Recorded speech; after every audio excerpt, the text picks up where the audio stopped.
Alright everybody, welcome back to another episode of Frontier Michigan. And today I'm going to be talking about my Z1 intake. We got a nice day out. It's just about 60 degrees, mostly cloudy. I would prefer it to be sunny like it was yesterday, but it is what it is. Got a nice light breeze. But today's episode, intake. That's all we're doing. Intake. Talking about it. Here it is, installed under the hood.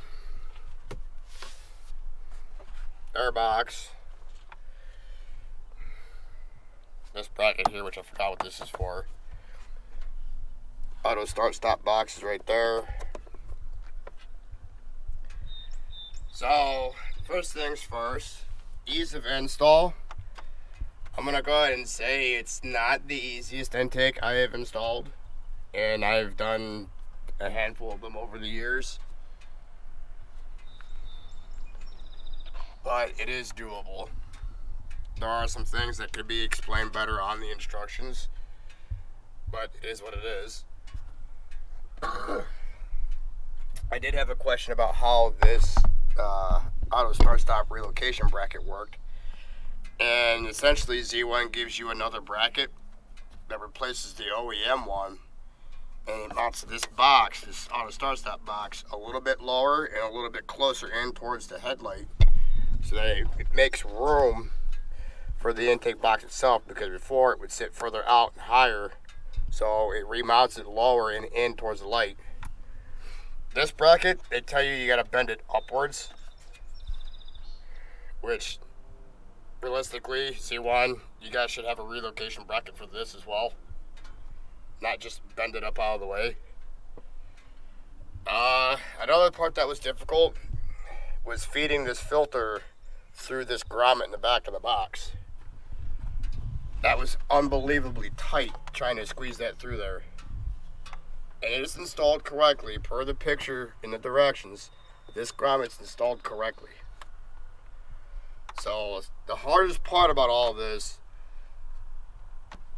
is really pushing it in through the grommet, and the directions weren't super duper clear.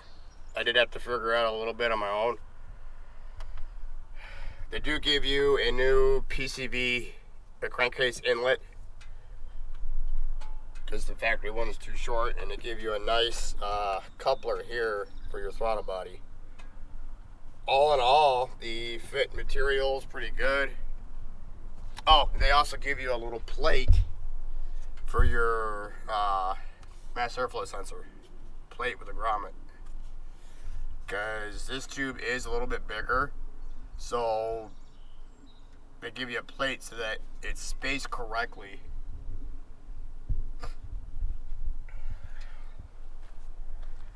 So, how does the truck feel with it in? Could just be butt dyno. It could be a combination of the freer flowing intake and the exhaust, but it seems to take slightly less throttle input to get it going. Like, I barely have to tip in with my toe and this truck takes off. But again, that could just be butt dyno. It could just be the truck has to adjust. All in all though, there seems to be a performance benefit there. I'll have to do some fuel mileage testing here soon once we get off winter blend fuel.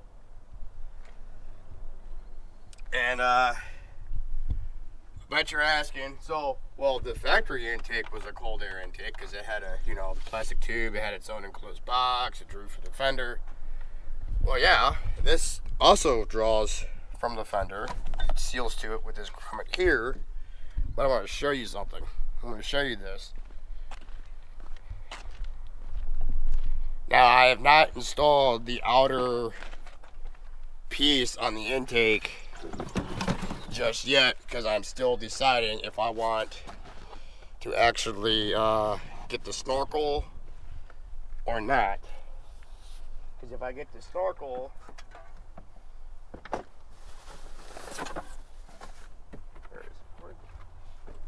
if I get the snorkel, the piece that goes to the fender is a little different. So this is the inlet on the stock airbox. It's got this foam seal around there. This pokes through the fender. The Z1 rubber grommet is pretty much, pretty close to being twice the size on the inlet of the box.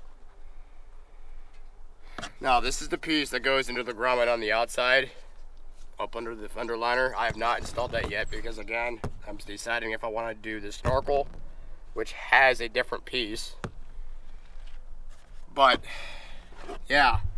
And the stock airbox has this straw that's pretty small. And that's what your truck is breathing through on the stock intake. So, yes, while the factory intake was a true cold air intake, much like this one is, where this intake outperforms is overall flow through the inlet. A larger inlet means it lets more air in. Everything else is just like stock. So I do think this is a good little upgrade, albeit expensive, but every intake for these trucks are expensive. Now, I bet the next question is, how does this intake sound? And I've already posted sound clips of it where I had my microphone sit right about here, this little pocket in here behind the intake. With it set up as it is shown here, how it's supposed to be set up, fully sealed up. This intake is actually relatively quiet when you're below, say, 4,000 RPM, just, light driving. It's not really much of a difference over stock. Now, where you can hear this intake is when you start crossing 4,000 RPM, then you start to hear it, you get more induction noise. And it's not a bad sound. It's not overbearing, it doesn't beat you up. You just get a little bit more pronounced intake noise higher up. That's not a bad thing. Now, with this box open, with this clear panel taken out, this intake is quite loud. It literally is basically a open element kit, like some K&Ns or whatnot, or eBay intake, where it's just an open filter. Then yeah, it gets obnoxiously loud. So yeah, that's what I think about it. I'll have to do some fuel mileage testing, and we'll go from there. I got some people walking up on me here, so I'm gonna cut this short. But anyway, that's a quick review of the Z1 intake, some of my thoughts on it, some things that Z1 could do a little bit better. Instead of, having us bend a bracket Z1, give us an actual bracket for it. Maybe if you come out with your third iteration of that intake, sure. It is what it is. So, I'm gonna get going. Stay safe. And, the weather's getting nice out, so get out and about, explore. Catch you guys next time.